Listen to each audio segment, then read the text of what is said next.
Solo il 30% delle cose che avete sentito su di me, Ozzy Osbourne o Marilyn Manson, sono vere. Tutto quello che avete sentito su Keith Moon, invece, è vero.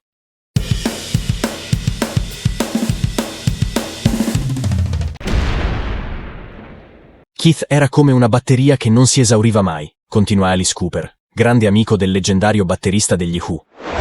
Ero arrivato al punto in cui, non appena sentivo dire che era in città, mi nascondevo da qualche parte perché non potevo sopportare un'altra sbronza insieme a lui.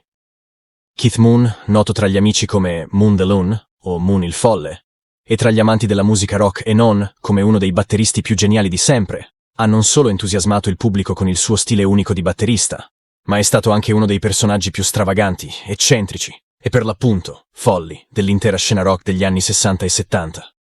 Bannato a vita dalla catena degli alberghi Holiday Inn nel 1967, noto per i suoi scherzi interminabili anche ai danni di celebrità del calibro di Mick Jagger, Alice Cooper e persino Steve McQueen. Ossessionato dagli esplosivi, al punto da far esplodere il suo set di batteria, bagni di hotel e strumenti di band di supporto durante i tour, Keith Moon, o ancora Moon il Folle, nella sua breve ma intensa vita, ne ha combinate davvero di tutti i colori.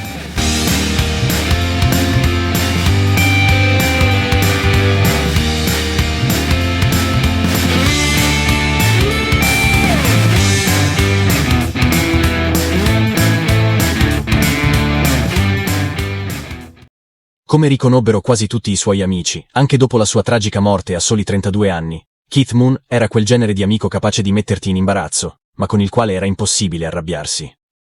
Lui stesso dichiarò in un'intervista: «Amo le persone quando ridono, e le amo ancora di più se riesco a farle ridere io».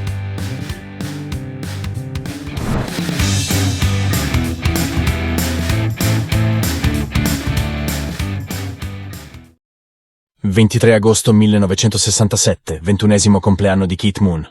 Gli Who erano in tour in America insieme ad altri gruppi, i Blues Magoos e gli Herman's Hermits. Tutti, membri delle bands e crew del tour, alloggiavano presso l'hotel Holiday Inn di Flint, nel Michigan. In occasione del compleanno del batterista e probabilmente anche per ottenere visibilità, il manager dell'hotel decise di far installare la scritta «Buon compleanno Keith» sull'insegna ufficiale della struttura. Ignaro del fatto che il nome di quell'hotel sarebbe comunque rimasto nella storia, come uno dei luoghi dove si è festeggiato uno dei compleanni più rock and roll di sempre. Al ritorno in albergo, infatti, dopo l'esibizione delle band all'Atwood Stadium, successe davvero di tutto. I festeggiamenti presero il via con un'epica battaglia di torte, ben 200 per la precisione, che finirono per imbrattare ogni centimetro della sala dell'hotel. Successivamente ci si spostò nel giardino, dove nella piscina furono gettati tavoli, sedie, bottiglie, bicchieri e ogni altro oggetto disponibile. La leggenda narra anche di una limousine con cui Moon si tuffò nella piscina, un episodio che venne poi rappresentato anche dagli Oasis sulla copertina di Be Here Now, in omaggio a quel presunto avvenimento. Tuttavia, questa storia, anche se raccontata dallo stesso Moon in un'intervista di quel periodo, è stata poi smentita da quasi tutti i presenti. Quello che invece venne confermato anche dal bassista degli Who, John Entwistle, è che all'arrivo della polizia, Moon, quasi completamente nudo e totalmente ubriaco, temendo di essere arrestato, scivolò accidentalmente a terra e si ruppe 2 denti.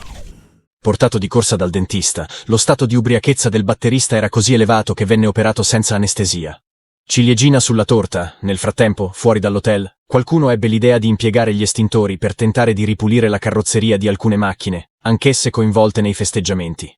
Tale iniziativa si rivelò controproducente, peggiorando la situazione e causando la completa rimozione della vernice dai veicoli.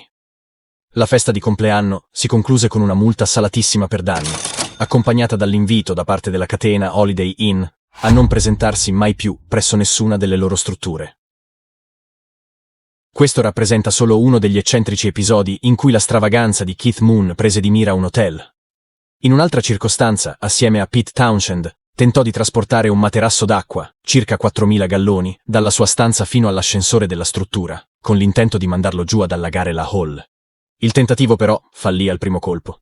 Il materasso esplose in camera e poco dopo un vero e proprio torrente d'acqua inondò corridoi, scale e piani inferiori.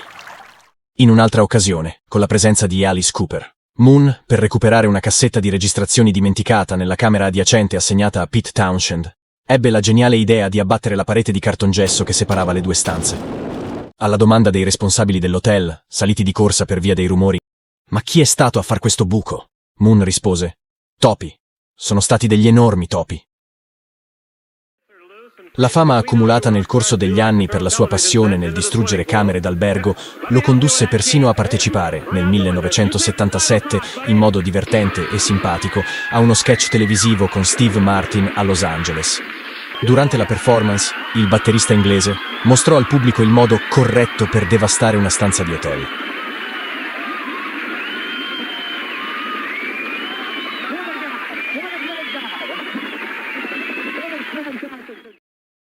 Un'altra grande passione di Moon era quella per gli esplosivi.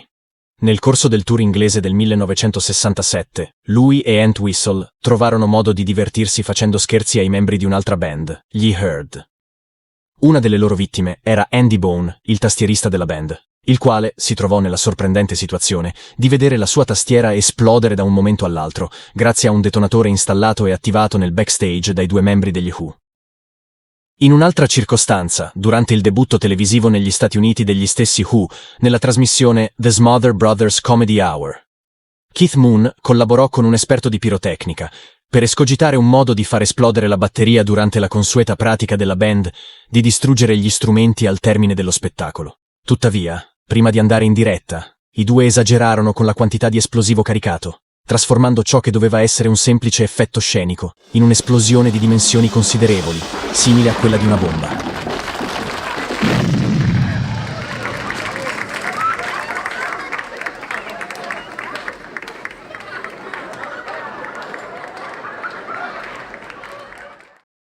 In un altro episodio memorabile, all'interno di una camera d'albergo con Pete Townshend, il chitarrista, entrando nel bagno, rimase stupefatto dalla quantità di calcinacci e dall'assenza della toilette. Alla domanda su cosa fosse successo, Moon rispose con entusiasmo di aver appena scoperto un nuovo esplosivo, le cherry bombs. Sconvolto dalla risposta, Townshend gli chiese quasi con timore quante altre ne avesse, e la risposta di Moon fu: «Non ti preoccupare, ne ho altre 500». In mezzo a tutte queste stravaganze, non potevano certo mancare scherzi a destra e a manca, soprattutto indirizzati a personaggi più o meno famosi. Ringo Starr, ad esempio, il rinomato batterista dei Beatles e stretto amico di Keith Moon, si trovava spesso nella situazione di dover saldare fatture a suo nome per doni che Moon, durante le sue visite, faceva passare come regali per i suoi figli. Mick Jagger, invece, condivise un'altra esilarante storia in cui, in piena notte, e quasi addormentato in una stanza d'hotel, fu improvvisamente svegliato dalla presenza di un individuo vestito con un costume da Batman. Solo dopo aver scoperto chi si nascondeva dietro quella maschera, il cantante degli Stones si rese conto che il batterista inglese era entrato nella sua camera attraverso le scale antincendio esterne. Si potrebbe andare avanti raccontando di ogni volta che Moon insieme a Entwistle si divertì a spostare il gong durante i concerti dal vivo degli Heard, gli stessi a cui fecero esplodere la tastiera. O ricordando di quando la moglie di Alice Cooper si ritrovò il batterista inglese appeso al tettuccio della macchina mentre era ferma ad un semaforo. O dei vari travestimenti da donna, papa, nazista, suora e via discorrendo, con il quale amava andare in giro per dare spettacolo. Oppure di quando, forse a sua insaputa, mandò giù dei tranquillanti per cavalli e crollò per ben 2 volte durante un concerto. Ma probabilmente per narrare tutto ciò che è stato capace di fare, Moon il folle, non basterebbe una vita intera o anche di più.